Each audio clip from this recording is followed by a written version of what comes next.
Well, brethren, at this convention, it's really been interesting because Brother Lundgreis actually talked about the assault on Jerusalem by Sennacherib. And then Brother David Rice gave us a lot to chew on yesterday, and he talked about the assault on Jerusalem by Sennacherib. Well, we didn't coordinate ahead of time, brethren, but this entire talk is on the assault on Jerusalem by Sennacherib. And when you look, the situation was frightful, for the armies of Sennacherib, the mighty king of Assyria, stood outside the very gates of Jerusalem. But recognizing the high cost of a direct assault on the city, the Assyrians waged both a military and a psychological war against the kingdom of Judah. The 10 tribes had already fallen. We read about this if we turn in our Bibles to the 36th and 37th chapters of Isaiah. So if you want to open up your Bibles to that, this is going to be where we're taking the account from to tell us about the political part. In Isaiah 36:15, it reads, let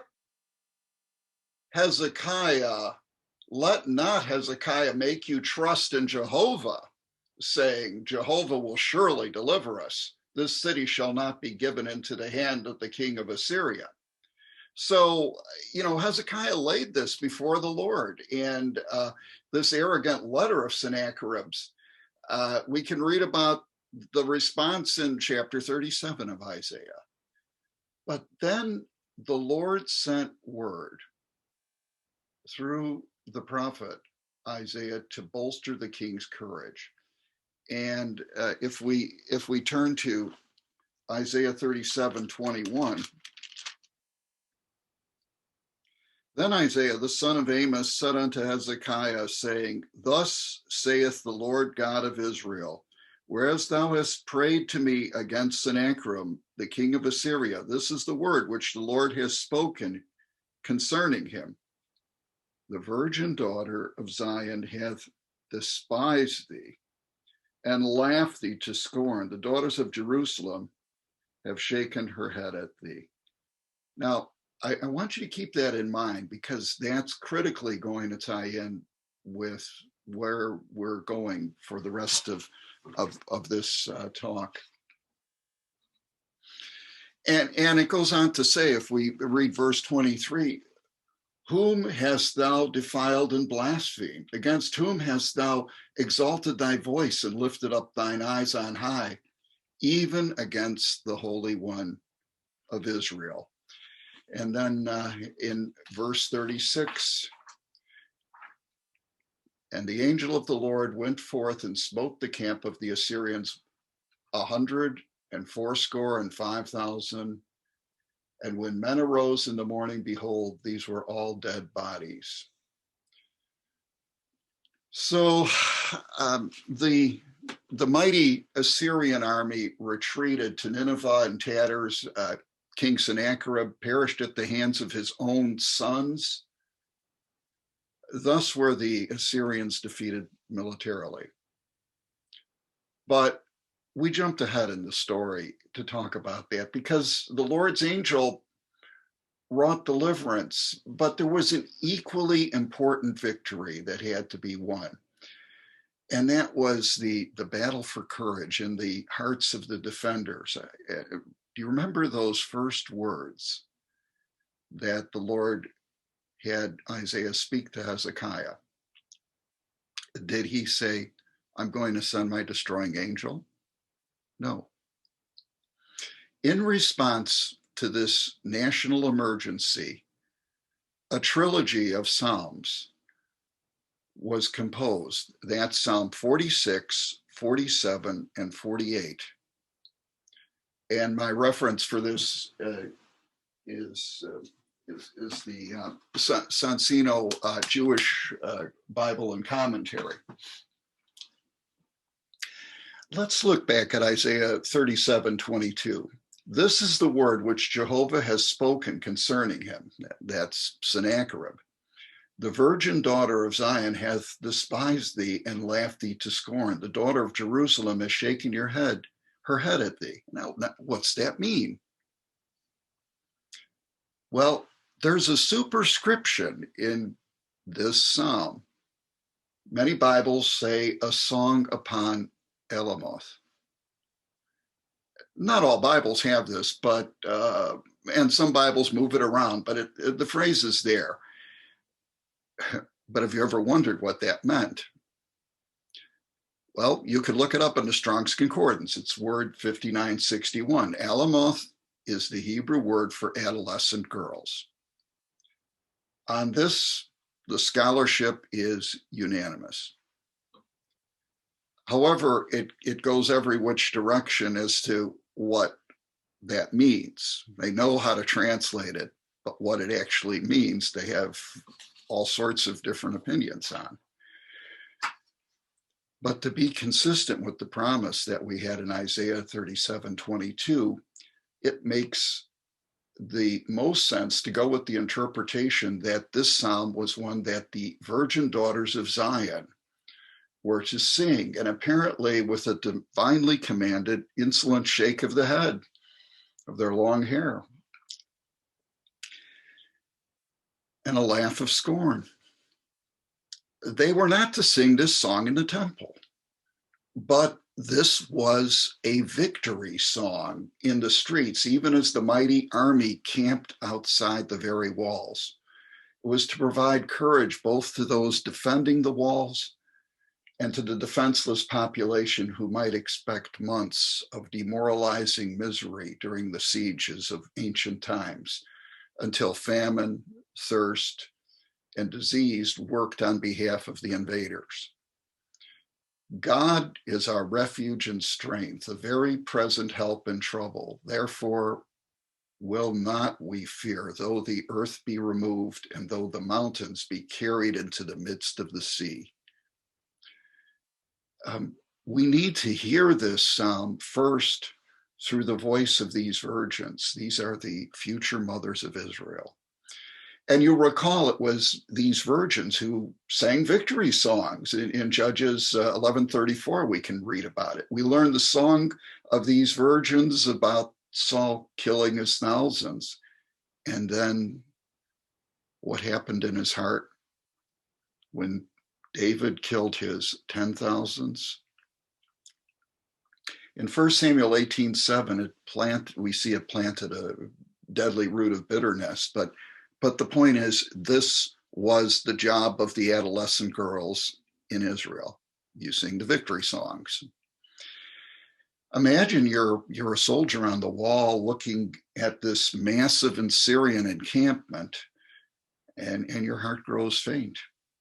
Then, you look around, you glance toward the homes in the city, the tents of the refugees who'd fled for safety of the walls, dot the streets and the little open areas, making the normally narrow, crowded streets even more so.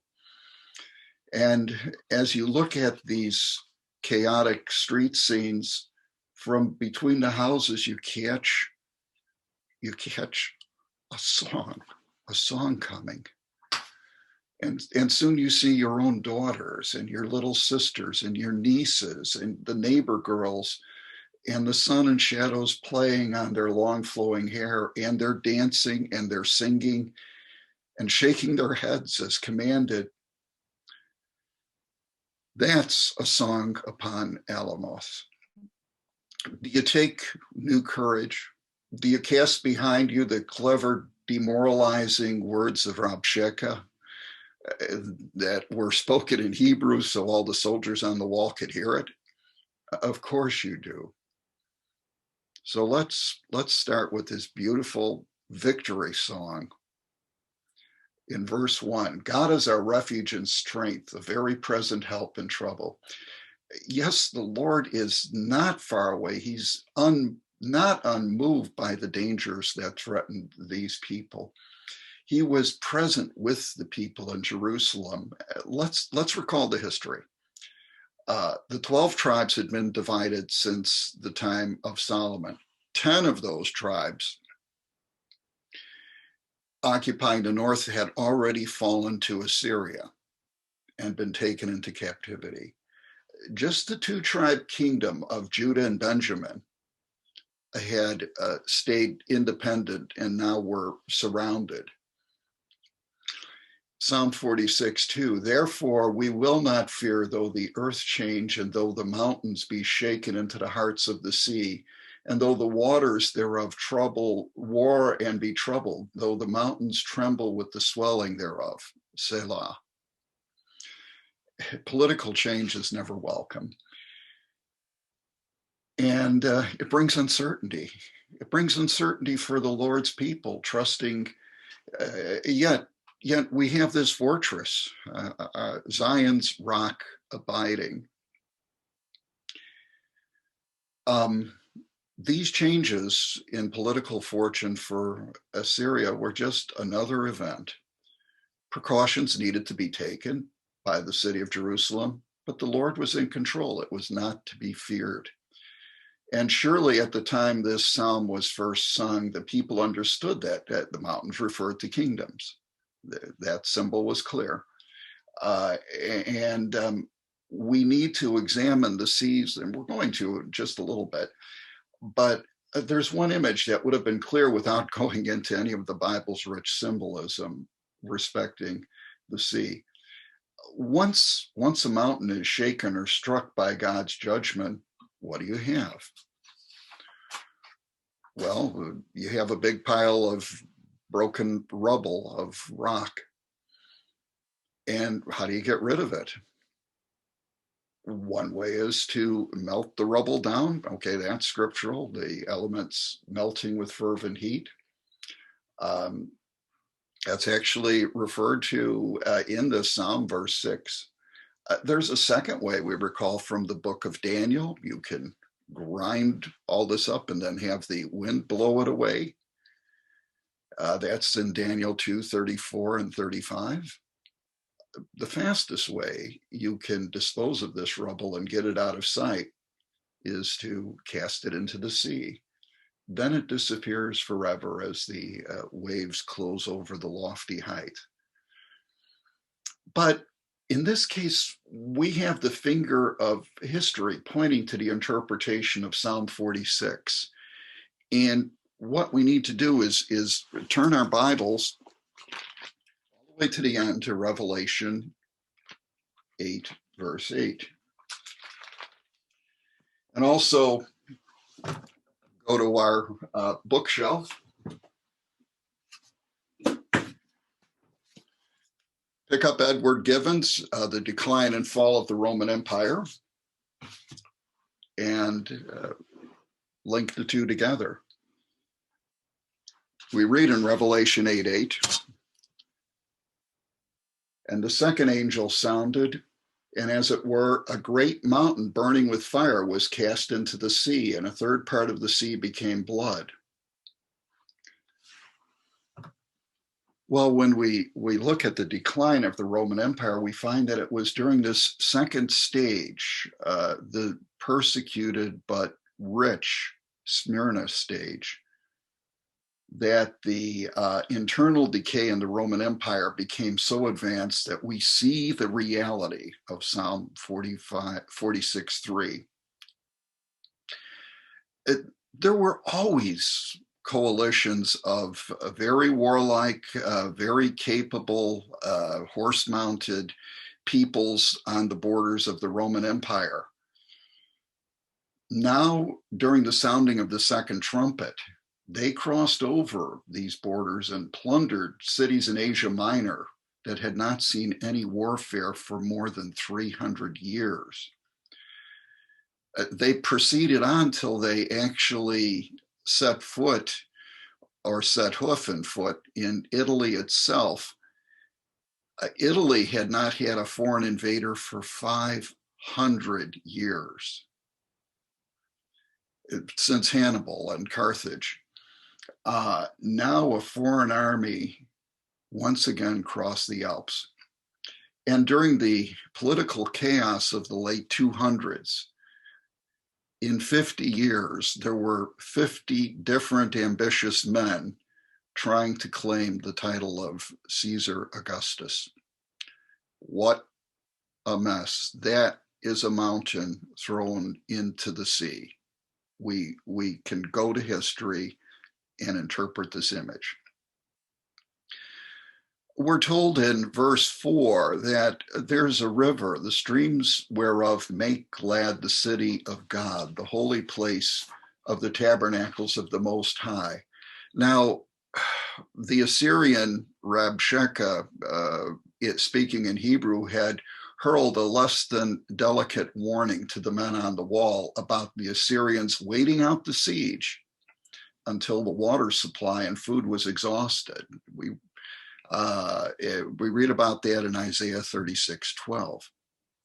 Sennacherib's military strategists had gathered the best military intelligence and recognized the limited water supply as a strategic weakness for Jerusalem. And we're reading here from Psalm 46:4 again. We're going between the Isaiah and the Psalm. So we're staying with Psalm 46:4. That is our basic text. You know, history shows military intelligence isn't always accurate. The Assyrians were aware that Jerusalem was short on water. What they didn't know was that in Jerusalem, a skillful tunneling effort had been executed with the highest urgency when Hezekiah became certain that the threat was real.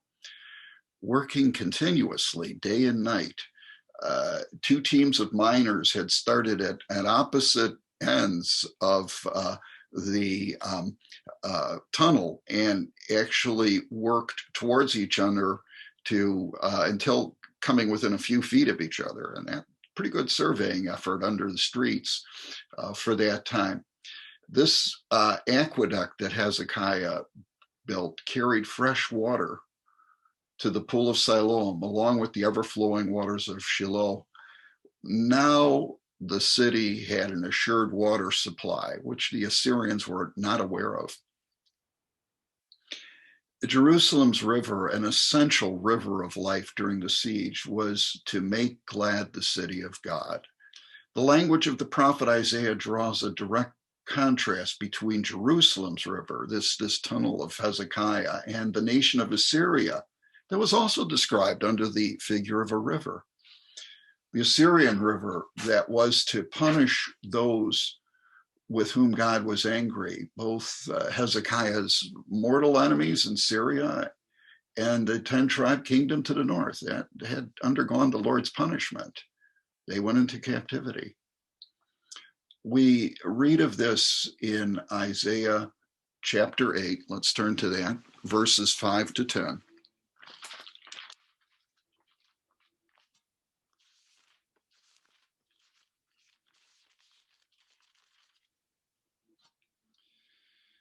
And the Lord spake unto me again, saying, for as much as this people refuse the waters of Shiloah that go softly, and rejoice in Rezin and Remaliah's son, now therefore, behold, the Lord bringeth up upon them the waters of the river, strong and many, even the king of Assyria, and all his glory, and he shall come up over all his channels and go over all his banks, and she shall pass over through Judah. He shall overflow and go forth and shall reach even to the neck. To the stretching out of his wings shall fill the breadth of thy land, O Emmanuel. Associate yourselves, O ye people, and you'll be broken in pieces, and give ear, all ye of far countries, gird yourselves, and ye shall be broken in pieces. Gird yourselves, and ye shall be broken in pieces. Take counsel together, and it shall come to naught. For God is with us.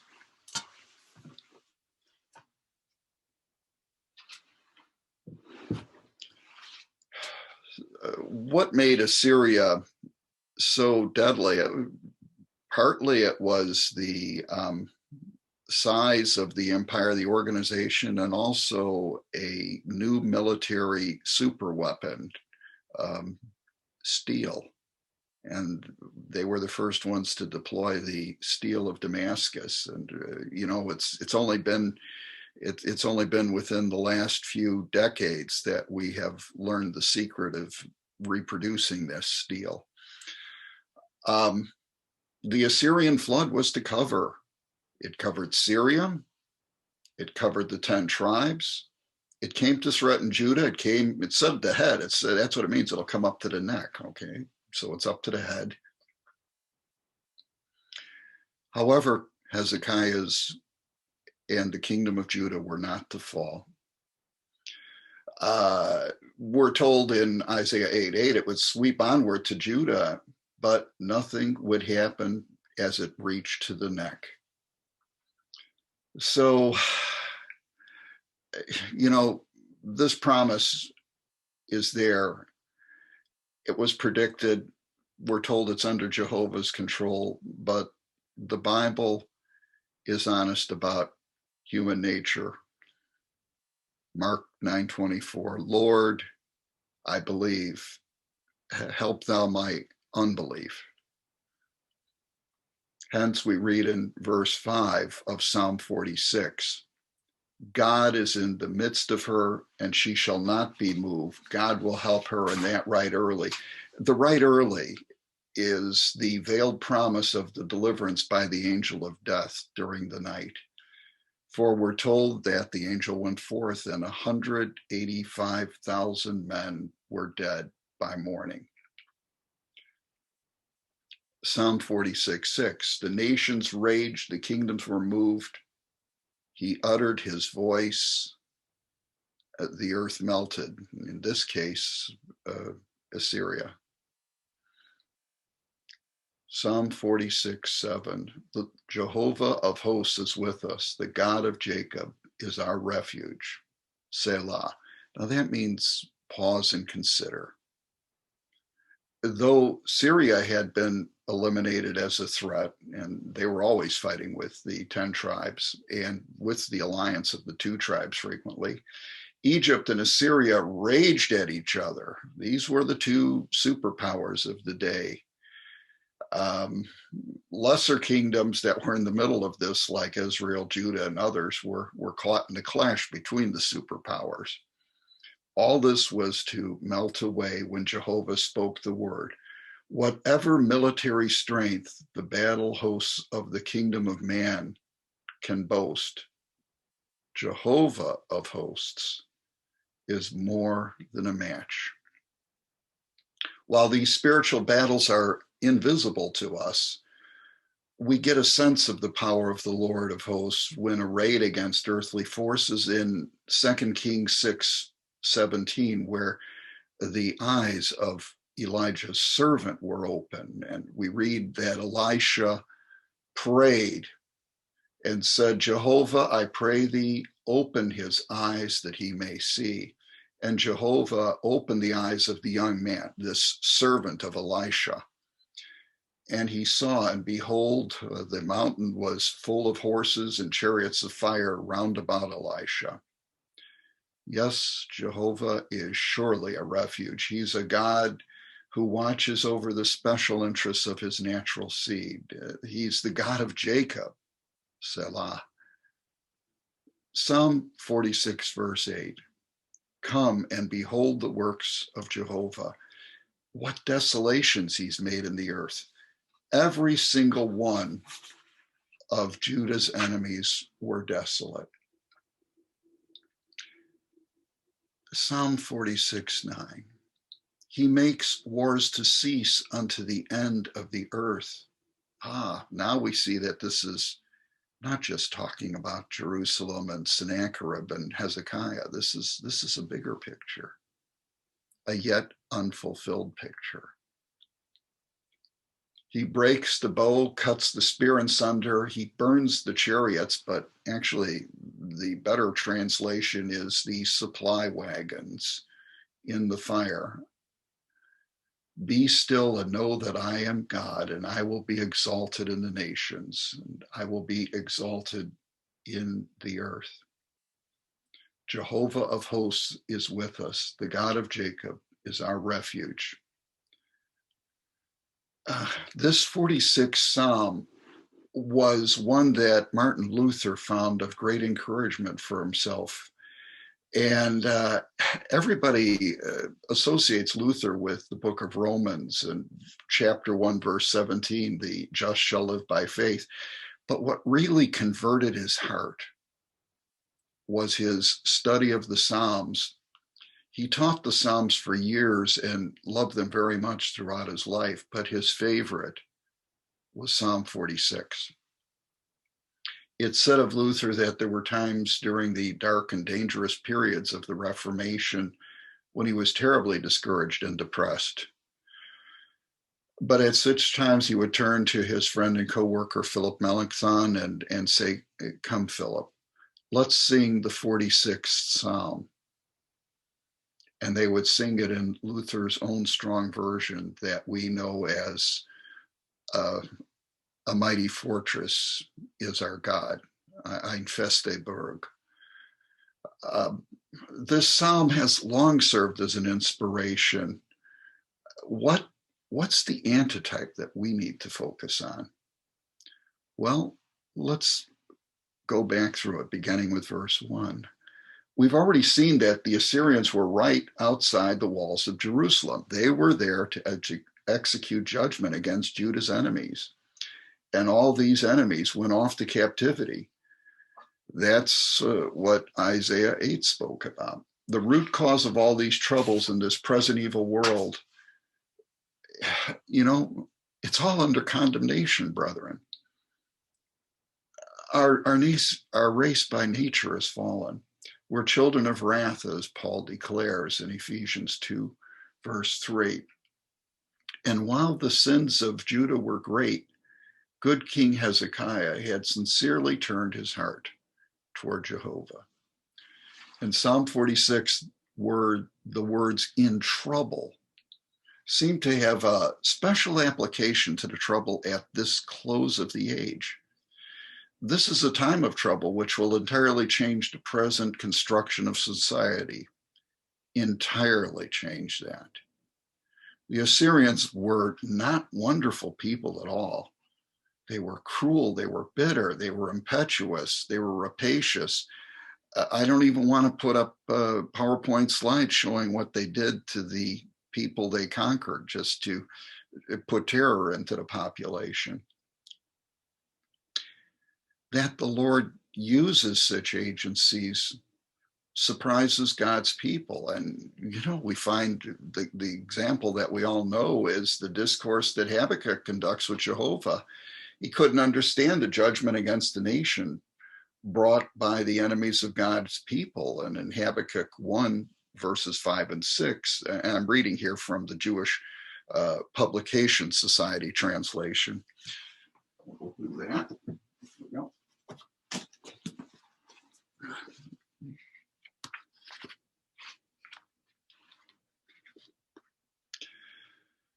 Look ye among the nations, and behold, and wonder marvelously. For behold, a work shall be wrought in your days, which you will not believe, though it be told to you. For lo, I raise up the Chaldeans, that bitter and impetuous nation, that march through the breadth of the earth to possess dwelling places that are not theirs. And then let's go down to verse 13. Thou art of purer eyes than to behold evil, and cannot look upon perverseness.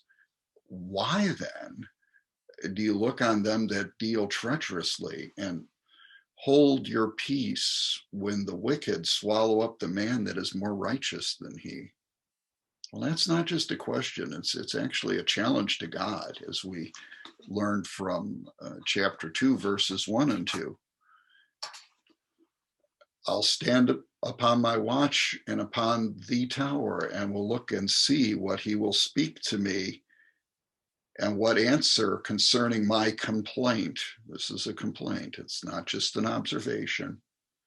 And Jehovah answered me and said, write the vision and make it plain upon tables.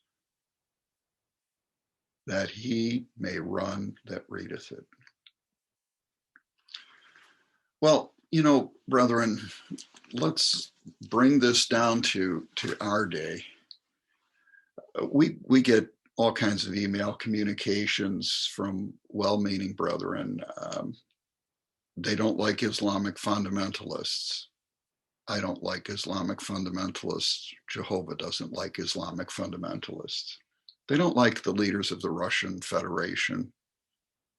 They don't like the various leaders of the different stans in the world. And we were talking about this alliance that's going to come together in Ezekiel 38. The Chinese aren't much better. In domestic politics, liberal politicians are not nice people, or that's not your flavor. Conservative politicians are not nice people. And that's, we see this polarization that is washing over the United States, but over other countries in the world as well. And, fill in the blank. These aren't nice people. I think we know that there's always been trouble, but it's not unique to our day. It's been throughout the age. But why, Lord, do you hold the peace, your peace, when the wicked swallow up the one that's more righteous than he? And what's the answer? What's the only answer that Jehovah gives? Take refuge. And how do we take refuge? By having faith and confidence in the vision we have of the divine plan of the ages. For what was the answer to Habakkuk's complaint? It was not a rebuke, but write the vision and make it plain upon tablets, that he may run that readeth it. Hence, armed with both faith and knowledge, we have full assurance that God is our refuge and strength, a very present help in trouble. And looking at Psalm 46:2, therefore we will not fear, though the earth do change, and though the mountains be shaken into the hearts of the seas. Because we have made the Lord our refuge and habitation, and because we're waiting and expecting to see Messiah's heavenly kingdom introduced, because we know that at the same time our redemption draws nigh, we do not fear.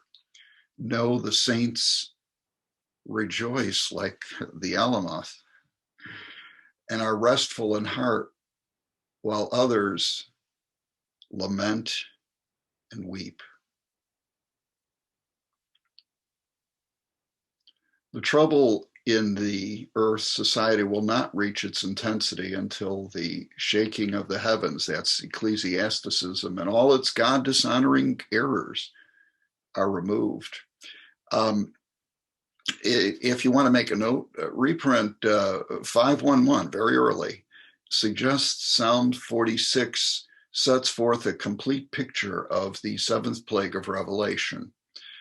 For we see not just trouble, but those governments, every form of civil power that dominates society, scripturally pictured by the mountain, carried into the midst of the sea. The lawless, the ungovernable masses in anarchy, which swallow up these troubled and false systems. And there is no soundness anywhere. No soundness anywhere. It's not on the right. It's not on the left, it's above. There's no soundness anywhere.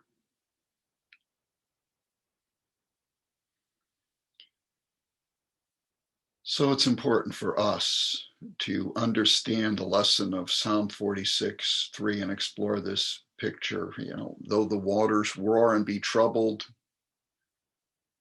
we're to have the Selah, the pause and consider. And doesn't this image just work marvelously to represent the infuriated passions of the uncontrolled sea, this faceless mass of mankind who individually, they're drops in a bucket, but collectively they can swallow up a mountain.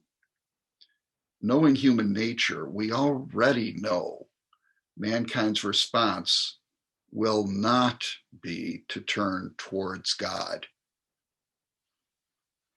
We should not think that either new and stronger leaders or new and stronger extra legal measures, which surely are coming, and I'm being politically correct here, illegal police actions by the state and by vigilantes, none of those are going to meet with any success. The reason we study history is because we keep making the same mistakes. Mankind makes the same mistakes. Leaders are trying to hold back these ungovernable passions and forces in society which don't answer to any leader. The various forms of locusts don't have a chief locust. So this image is very meaningful to us. I want to quote from Pastor Russell in reprint 1470 through 89, commenting on this psalm.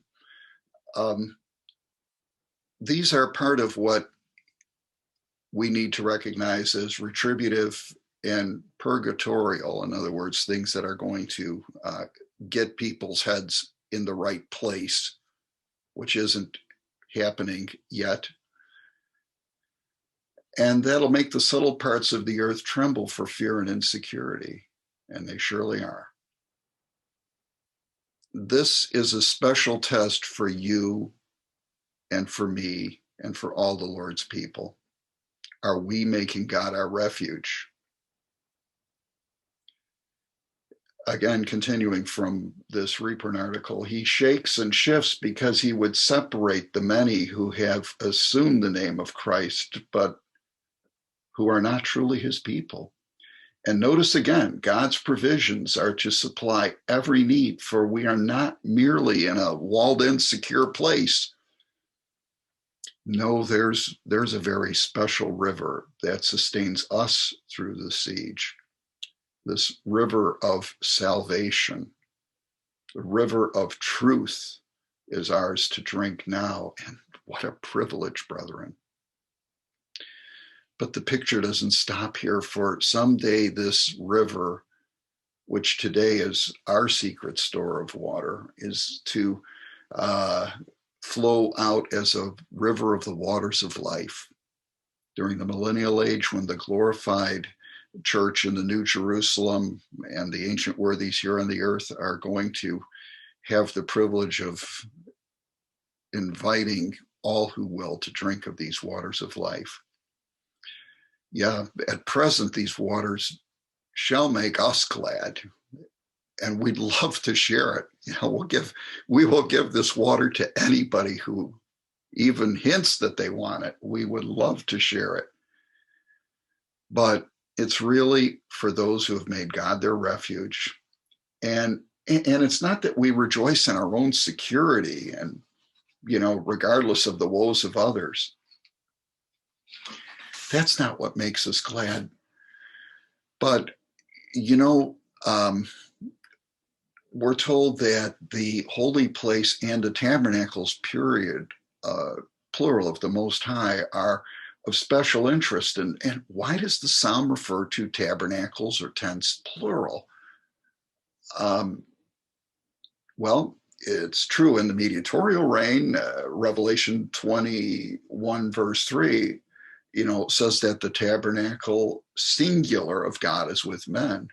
But the psalm here promises tabernacles plural, and this is really a special application to the saints in the flesh today. For the psalmist, with providential overruling, really carefully crafted this language.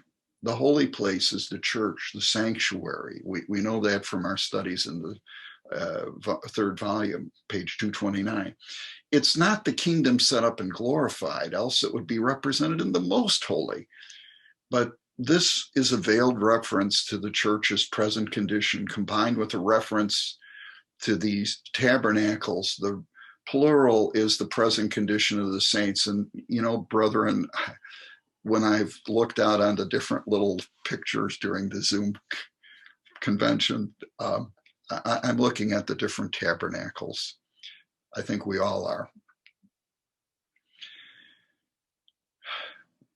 She shall not be moved. Psalm 46, verse 5. And this should be understood to mean that we're exempted from this shaking, but rather that we're secure through the shaking. Earthquakes cannot dissolve the relationship that holds the Lord and his faithful through such upheavals, for they're preserved by the peace of God ruling in their hearts. What's the promise then? Well, there's a promise of judgment against God's enemies, and whatever doesn't get tossed into the sea to disappear below the waves will melt. That's what the 6th verse said. You either get tossed into the sea, if you stayed, you get melted. And it's likely this was the psalm that the Apostle Peter had in mind, writing 2 Peter 3:11, where he says, seeing all these things shall be dissolved, what manner of persons ought ye to be in all holiness of conversation and godliness? The pastor put it this way: there's no saint of God so weak as not to be able to abundantly stand even in this evil day, if he's only loyal and faithful to God. We need our faith to be established, not in ignorance, not in credulity, not in the the stuff on the internet, but in the Word of God, and that right early. The morning brings with it deliverance from danger, victory over our enemies, peace over the nation, and the renewal of the earth by the establishment of Messiah's glorious throne. There's a special reference to the God of Jacob in Psalm 46:4. The blessings of restitution are going to flow from Jacob. But in a special way, it's the dawning of her morning. The saints are getting fewer and fewer. The salt is leaving the earth, but it is a glorious prospect for the nation of Israel, which is going to go through much needed purging yet, much needed purging. But we're living in the dawning of the new day. So I'm going to read the closing stanzas of this psalm from the Leeser translation again. Come and look at the deeds of the Lord, which have made desolations in the earth. He causes wars to cease to the end of the earth. He breaks the bow and cuts the spear in pieces and burns the wagons in the fire. Be still and know that I am God. I will be exalted among the nations. I will be exalted on the earth. The Lord of hosts is with us. A defense unto us is the God of Jacob. Selah. Pause and consider. Yes, the desolation of divine wrath are but the necessary work of the gentle physician who wounds only to heal. And not only are wars to cease, but the suppliers of those wars, the mega billionaire defense contractors, are going to cease. But this is going to require the fire of anarchy to consume these elements of the old order. With the crisis of this trouble, the world will be saved from its madness by the establishment of Messiah's kingdom. And after the fire, there was a still small voice. Desist from your ways, O people, and know that I am God. I will be exalted. This is God's message to the blabbering, clamorous, self-assertive humanity in this time of trouble. For out of the wild commotion, from out of this stormy sea, God will bring order and peace. And after 6,000 plus years of human pride and boasting, a command from the Lord: be still.